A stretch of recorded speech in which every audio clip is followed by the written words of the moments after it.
एक घने जंगल के किनारे एक छोटी सी कुटिया में एक बूढ़े संत रहते थे। उनके पास दुनियावी दौलत के नाम पर कुछ नहीं था, बस एक लोटा, एक फटी हुई गुदरी, बिस्तर और चेहरे पर कभी न मिटने वाली मुस्कान। उसी इलाके में कालिया नाम का एक कुख्यात चोर रहता था। उसे किसी ने बताया कि जंगल वाले बाबा के पास एक ऐसा कीमती रत्न है जिसके सहारे वे हमेशा खुश रहते हैं। कालिया की लालच जाग उठी। उसने सोचा, जरूर बाबा ने कहीं सोना चांदी छुपा रखा है, तभी तो फकीर होकर भी राजाओं की तरह मस्त रहता है। आज रात मैं वो रत्न चुरा लूंगा। अंधेरी रात थी, कड़ाके की ठंड पड़ रही थी। कालिया चाकू लेकर दबे पांव संत की कुटिया में घुसा।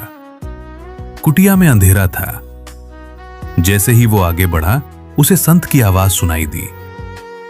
संत ने बड़े प्यार से कहा, आ गए बेटा, बड़ी देर कर दी तुमने आने में। कालिया हक्का बक्का रह गया। उसने सोचा बाबा शायद नींद में बड़बड़ा रहे हैं। उसने चाकू निकाला और कड़क कर बोला, ए बाबा, शोर मत मचाना। सुना है तेरे पास कोई बहुत कीमती खजाना है, चुपचाप मुझे दे दे वरना गर्दन उड़ा दूंगा। संत ने दिया जलाया। उनकी आंखों में डर नहीं बल्कि गहरा अपनापन था। संत बोले, बेटा, तू इतनी ठंड में इतनी दूर से मेरे लिए आया है और मैं यहां आराम से लेटा हूं। तुझे बहुत ठंड लग रही होगी ना? ये कहकर संत उठे और अपनी इकलौती पुरानी शॉल जो उन्होंने ओढ़ रखी थी उतारकर कालिया के कंधों पर डाल दी। बोले, पहले ये ओढ़ ले, तू कांप रहा है। खजाना भी दे दूंगा, वो यही है। कालिया सन्न रह गया।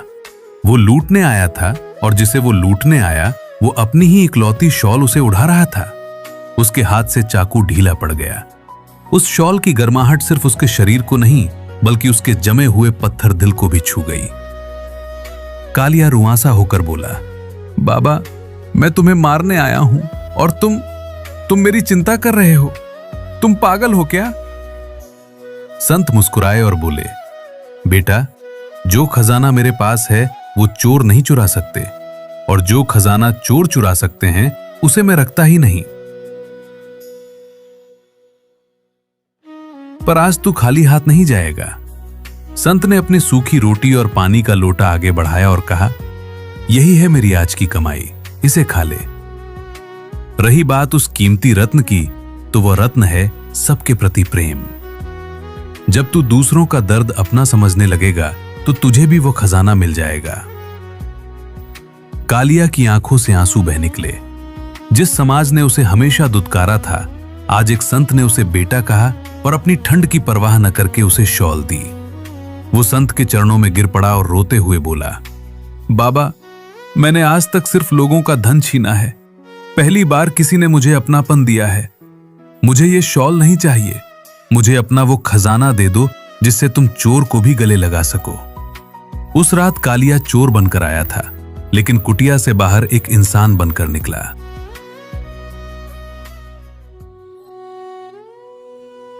हरियाणा का एक छोटा सा गांव रामपुरा पिछले 15 दिनों से बाढ़ के पानी में डूबा हुआ था।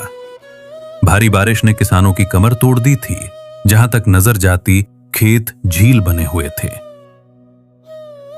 प्रशासन की तरफ से मदद का आश्वासन तो मिला था, लेकिन जमीन पर कोई मशीन नहीं पहुंची थी।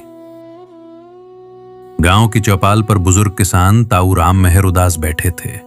उनकी आंखों में अपनी डूबती फसल को देखकर आंसू थे। सरपंच विक्की ने भी हार मानकर कह दिया था कि सरकारी मशीनें आने में अभी वक्त लगेगा और तब तक तो सब कुछ बर्बाद हो जाएगा। हताशा के इस माहौल में किसी ने सलाह दी कि संत रामपाल जी महाराज के आश्रम में सूचना दी जाए, क्योंकि सुना था कि वे लोग बाढ़ में बहुत मदद करते हैं। डूबते को तिनके का सहारा बहुत होता है। इसी उम्मीद में गांव वालों ने आश्रम में संपर्क किया। अगले ही दिन सुबह 4 बजे गांव के बाहर ट्रकों की आवाज गूंजी। गांव वाले दौड़कर देखने गए तो हैरान रह गए। आश्रम के सेवादार बड़े बड़े ट्रकों में सामान लेकर आ चुके थे। ये कोई साधारण सामान नहीं था। ट्रकों से 20 हॉर्स पावर की विशालकाय सबमर्सिबल और मोनोब्लॉक मोटरें उतारी जा रही थीं। साथ में काले रंग के 8 इंच और 12 इंच मोटे पाइपों के बड़े बड़े बंडल थे, जिन्हें देखकर ही उम्मीद की किरण जाग उठी। सेवादारों ने बिना समय गवाए काम शुरू किया। गांव का पानी निकालने के लिए पास का नाला 4 किलोमीटर दूर था, जो एक बहुत बड़ी चुनौती थी। लेकिन सेवादारों के हौसले बुलंद थे। उन्होंने दिन रात एक करके 4 किलोमीटर लंबी पाइपलाइन बिछा दी। कीचड़ में घुसकर भारी केबल जोड़े, स्टार्टर फिट किए और मोटरें सेट कर दी।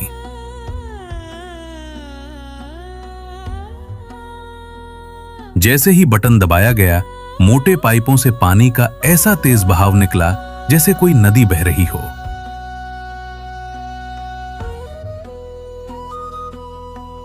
ताऊ राम मेहर ने यह देखकर कहा कि इतनी बड़ी मशीनें तो हमने आज तक नहीं देखी। ये तो कुछ ही दिनों में पूरा गांव सुखा देंगी। अगले 10 से 12 दिनों तक मोटरें 24 घंटे लगातार चलती रहीं। सेवादार वहीं सोए, वहीं खाना बनाया और पहरा दिया। देखते ही देखते जो खेत पानी में डूबे थे, वे बाहर निकल आए और गांव की सड़कें सूख गईं। डूबता हुआ गांव फिर से सांस लेने लगा। जब काम पूरा हुआ और सेवादार जाने लगे, तो सरपंच और गांव वालों ने पैसे इकट्ठे किए। वे सेवादारों के पास गए और बोले कि भाइयों, आपने हमारी जान और माल बचाया है। कम से कम इस डीजल, मोटरों के किराए और पाइपों का खर्चा तो रख लीजिए। मुख्य सेवादार ने हाथ जोड़कर विनम्रता से मना कर दिया। उन्होंने कहा कि हमारे गुरुदेव संत रामपाल जी महाराज का आदेश है कि आपदा में व्यापार नहीं, उपकार किया जाता है। उन्होंने गांव वालों को चौंकाते हुए आगे कहा कि ये पाइपलाइन और मोटरें हम वापस नहीं ले जाएंगे। इन्हें आप गांव की जमीन में दबा दीजिए। ये अब गांव की अमानत है, ताकि भविष्य में कभी बाढ़ आए तो आपको किसी का इंतजार न करना पड़े। उस दिन गांव वालों ने जाना कि असली संत और सच्ची भक्ति वही है जो मुसीबत के समय निस्वार्थ भाव से समाज के काम आए। इस सच्ची घटना से हमें यही सीख मिलती है कि जीव दया ही धर्म का मूल है। मंदिर या इमारतें बनाना आसान है, लेकिन किसी के उजड़े हुए घर और जीवन को फिर से बसाना ही सबसे बड़ी सद्भक्ति है। परमात्मा वही वास करते हैं जहां इंसानियत और निस्वार्थ सेवा होती है। इन महान कार्यों और ऐसी अद्भुत प्रेरणा को देखकर यही सिद्ध होता है कि स्वयं पूर्ण परमात्मा कबीर साहेब आज संत रामपाल जी महाराज के रूप में इस धरती पर अवतरित हैं। वही समर्थ शक्ति हैं जो आज जीव का उद्धार करने और दुखियों के दुख हरने के लिए साक्षात प्रकट हैं। ये कोई काल्पनिक कहानी नहीं, बल्कि धरातल पर घटी वह सच्ची घटना है जिसने मानवता की एक नई मिसाल पेश की है। हरियाणा और पंजाब के सैकड़ों गांव जब बाढ़ के पानी में पूरी तरह डूब चुके थे, प्रशासन और सरकारें भी जब बेबस नजर आ रही थीं, तब विनाश के उस मंजर में आशा की किरण बनकर उभरे संत रामपाल जी महाराज और उनके अनुयायी। जहां लोग अपना घर-बार छोड़कर भाग रहे थे, वहीं सतलोक आश्रम के सेवादार अपनी जान जोखिम में डालकर उन डूबते हुए गांवों में पहुंचे। उन्होंने केवल खाना पानी ही नहीं दिया, बल्कि समस्या का जड़ से समाधान किया। 20-20 हॉर्स पावर की बड़ी-बड़ी मोटरें, जनरेटर और किलोमीटरों लंबी पाइपलाइनें रातों रात बिछा दी गईं। दिन रात एक करके उन सैकड़ों गांवों से करोड़ों लीटर पानी बाहर निकाला गया और किसानों की डूबती हुई जमीन को दोबारा खेती लायक बनाया गया। हैरानी की बात तो ये थी कि लाखों करोड़ों रुपए का ये साजो सामान और मशीनें सेवादारों ने काम पूरा होने के बाद वापस नहीं ली, बल्कि उन्हीं गांवों को दान कर दी ताकि भविष्य में किसान अपनी रक्षा खुद कर सकें। ये निस्वार्थ सेवा इस बात का प्रमाण है कि आज के इस घोर कलयुग में स्वयं कबीर साहेब संत रामपाल जी महाराज के रूप में धरती पर मौजूद हैं, जो न केवल रूहानी ज्ञान दे रहे हैं, बल्कि दुखियों के आंसू भी पोंछ रहे हैं। उनका ये महाअभियान इसी संकल्प पर आधारित है कि रोटी, कपड़ा, शिक्षा और मकान सबको देगा कबीर भगवान सत साहिब।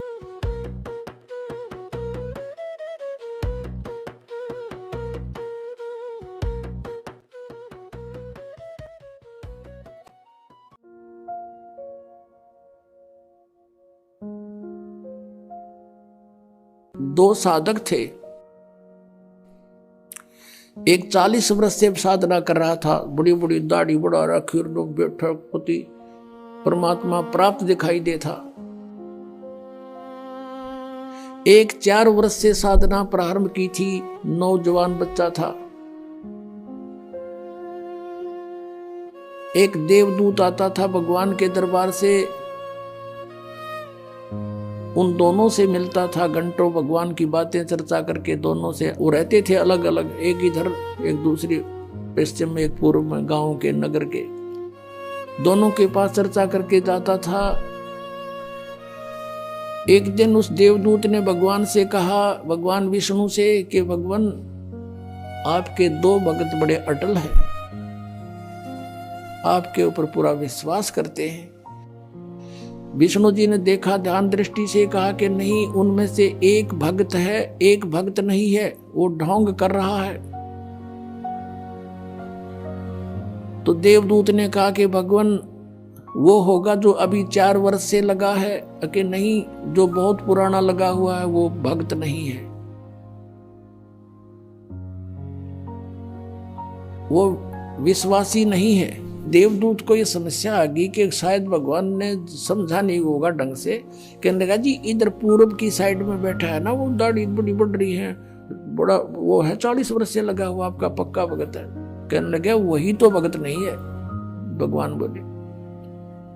अब वो देवदूत उसके मुंह का नहीं देखा, मालिक के मुंह का नहीं, भाई कैसे बोल रहे हैं परमात्मा। तो विष्णु ने कहा कि आपको मेरी बात पर विश्वास नहीं हुआ। देवदूत ने कहा, भगवान ये तो नहीं हो सकता कि आपकी बात अविश्वसनीय हो, लेकिन मेरी बुद्धि छोटी है, ये काम ना कर रही। तब विष्णु जी ने कहा कि आज तू थोड़ा सा देर से मिलने जाना उनको, और वो कारण पूछे तो उनको ये बताना। अब ठीक है। वो सबसे पहले गया तो उससे के पास जिसने सही भगत मानना था, 40 वर्ष से भक्ति कर रहा था, उसके पास गया तो उसने पूछा, उस बड़े भगत ने, कि देवदूत आज तो बहुत देर कर दी, 2-3 घंटे लेट आए, क्या बात होगी, स्वस्थ तो हो। तो देवदूत ने कहा कि भगत क्या बताऊं, आज तो भगवान ने ऐसी अनहोनी कर दी। परमात्मा ने दिन के 1 बजे और एक अनहोनी लीला करनी थी, उसको देखने के लिए रुका रहा मैं।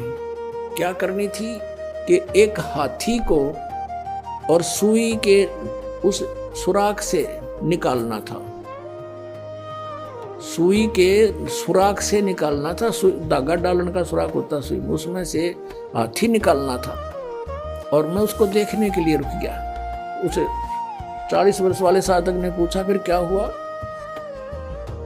कि भगवान ने सचमुच हाथी को सुई के धागा डालने वाले सुराख में के निकाल दिया। वो क्या कहता है कि देवदूत ऐसी झूठ बोल किसी का जच जा, ऐसी बकवाद नहीं करा करते, ये कभी हो सकता है? अब देवदूत उसके मुंह का नहीं देखे, डांगर बोल रहा कि है दिखा ऐसा भगत, इस पर विश्वास नहीं भगवान का। वो तो उठ कर चल पड़ा, भाई भगवान ठीक कह रहे थे, ये तो निरा पशु है, खाम खांडले ढो रहा है। जब इसने न विश्वास नहीं, भगवान क्या नहीं कर सकता, फिर क्या फायदा इस भक्त का। अब उठ के गया 4 वर्ष वाले के पास। उसने तो वहां तो सोचा था कि तोड़ के मैं एंड बैंड बोल लगा, जब मैंने यूज कर दिया था। अब उसने भी यही प्रश्न किया कि देवदूत आपकी इंतजार कर रहा था, पलक बिछाए बैठा था, आएंगे आप, आते हो, चर्चा हो जाती है परमात्मा की, दिल लगता है। आज आप बहुत देर कर दी, मैंने सोचा था आज नहीं आएंगे, आज का दिन तो हमारा व्यर्थ हुआ। क्या कारण है देवदूत इतना देरी करने का?